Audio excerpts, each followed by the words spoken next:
Bob Hope said once, "I grew up with 6 brothers. That's how I learned to dance, waiting for the bathroom."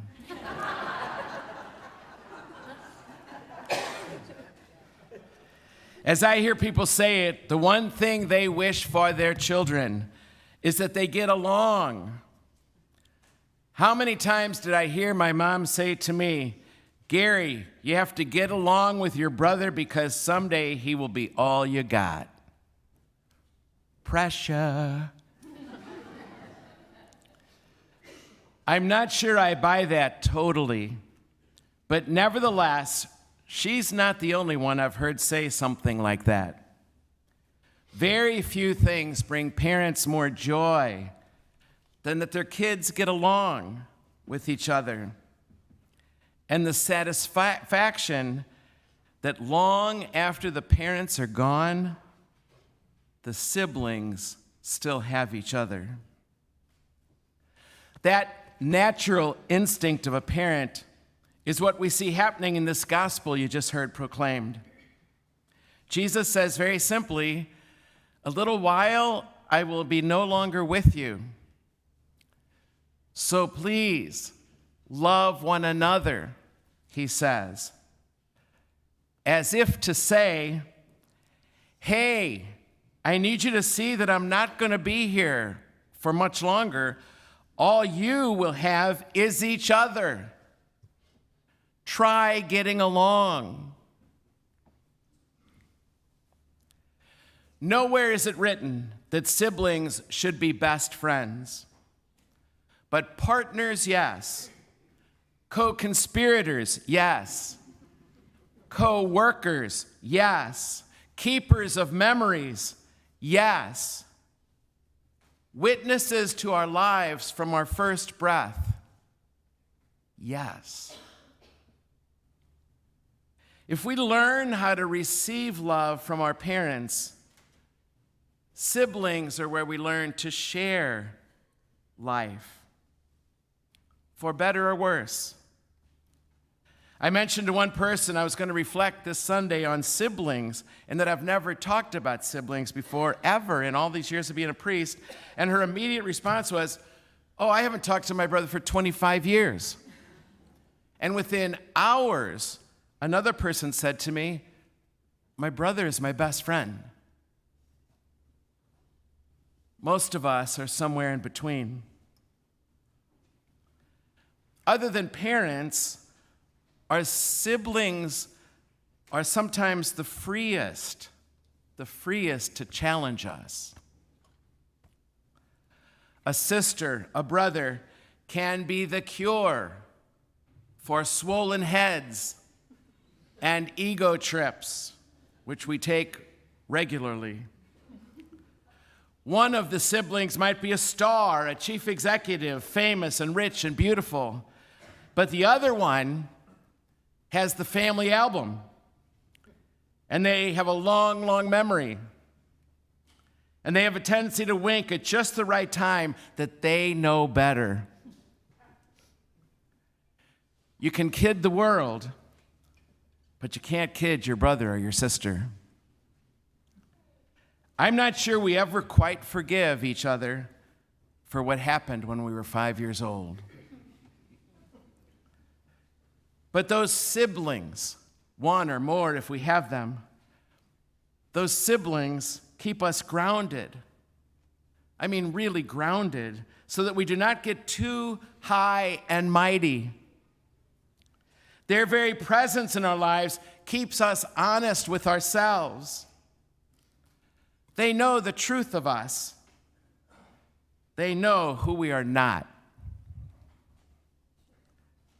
In relationship with our sisters and brothers, we are constantly negotiating and renegotiating power until it gets either healthy or it explodes.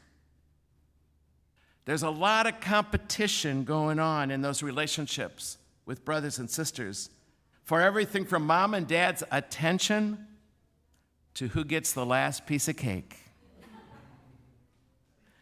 I am convinced Siblings are the ones we practice on. Siblings, Charles Schulz once wrote, siblings are the crabgrass in the lawn of life. Emphasis on the first syllable, crab. Sure, we fight a lot. We fight a lot. We argue about everything. But it's always so good to be with someone who knows us from the beginning. They can call us on our BS. We don't always see eye to eye, but where else would we discover the possibility of in 1 minute hitting each other and the next minute besties? As I see it, Jesus in this gospel this morning is taking the word bother, and who of us have not been bothered by our siblings? Jesus takes the word bother and he adds the letter R to it to turn the word bother into the word brother. I thought of that all by myself.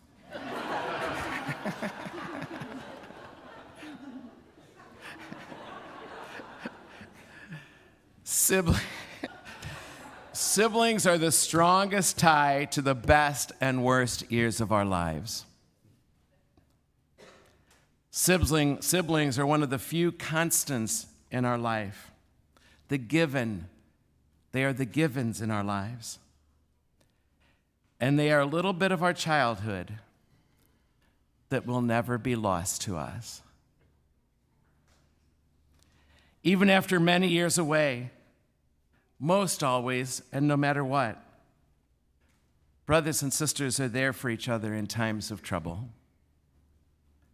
They show up, even if they have to drive 1,000 miles to get there. For better, for worse, for richer, for poorer, our siblings are part of us. We are intricately bound up in each other's lives. Like one of those giant trees out there, the roots of a sibling relationship go deep. And like those branches, they spread out everywhere. Life takes them in opposite directions. Siblings do not always remain together. They have to follow their own and different paths, just like the branches of all those trees out there. They spread in all different directions to grow, to develop, to rise. With our brothers and sisters, we learn how to get along with the rest of the world. Figuring it out with our brothers and sisters, we learn how to get along with the rest of the world by figuring out how to get along with each other. I like that our Catholic Church describes religious women and men as brothers and sisters, and their priest as father. Family words to describe our relationship with each other.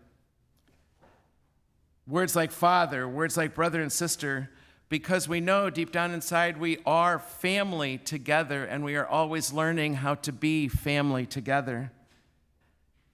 We are always learning what families are always learning, and that is how to give and receive love and forgive and share life.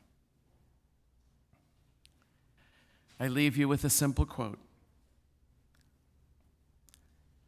To the outside world, we all grow old,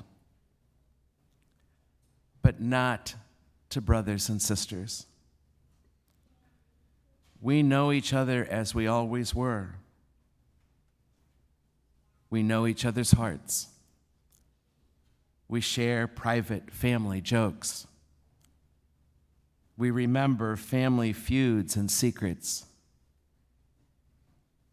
family griefs and joys. Siblings live outside the touch of time. And They teach us how to dance.